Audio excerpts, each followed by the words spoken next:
सन 1570 में अकबर ने नागौर में एक दरबार लगाया था, जिसमें कि राजपूताने के अनेक राजाओं ने अकबर की अधीनता को स्वीकार कर लिया था।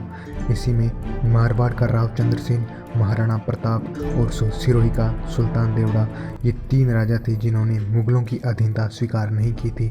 और उस नागौर दरबार में मारवाड़ के उदय सिंह, जैसलमेर का राजा हर्राय भाटी, बूंदी का सुरजन सिंह हाड़ा और बीकानेर का कल्याणमल, इन सभी ने अकबर की अधीनता को स्वीकार कर लिया था। बीकानेर के राव कल्याणमल के 2 बेटे हुए थे। बड़ा बेटा राय सिंह और छोटा बेटा पृथ्वीराज राठौड़ था। बड़े बेटे राय सिंह को बीकानेर का राज्य सौंप दिया गया और छोटे बेटे पृथ्वीराज राठौड़ को अकबर के दरबार में छोड़ दिया गया था। आज के इस वीडियो में हम पृथ्वीराज राठौड़ के बारे में ही बात करने वाले हैं।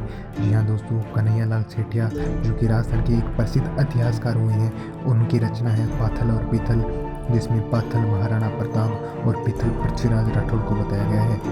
पृथ्वीराज राठौड़ के बारे में जानना आरंभ करते हैं। पृथ्वीराज राठौड़ का चरित्र बड़ा ही आदर्श और महत्वपूर्ण है। पृथ्वीराज का जन्म 6 नवंबर 1549 को हुआ था। पृथ्वीराज विष्णु का परम भक्त था। पृथ्वीराज को संस्कृत और डिंगल भाषा का अच्छा ज्ञान था। पृथ्वीराज को डिंगल का हेरोंस भी कहा जाता था।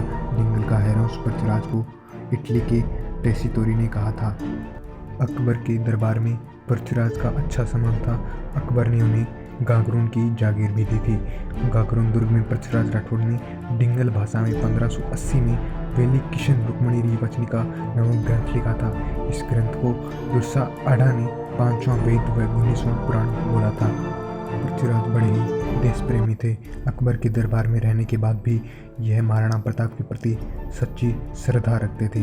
राजपूताने में ऐसी जनश्रुति है कि एक दिन बादशाह ने पृथ्वीराज से कहा कि राणा प्रताप अब मुझे बादशाह कहने लगा है और हमारी अधीनता स्वीकार कर लेगा।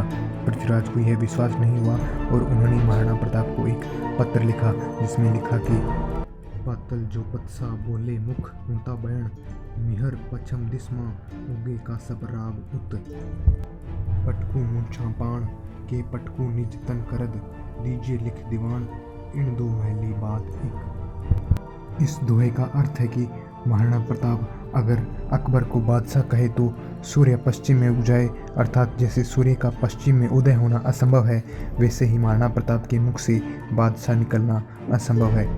हे महाराणा, मैं अपनी मूंछों पर ताव दूं या अपनी ही तलवार से अपने शरीर पर प्रहार कर लूं, इन दोनों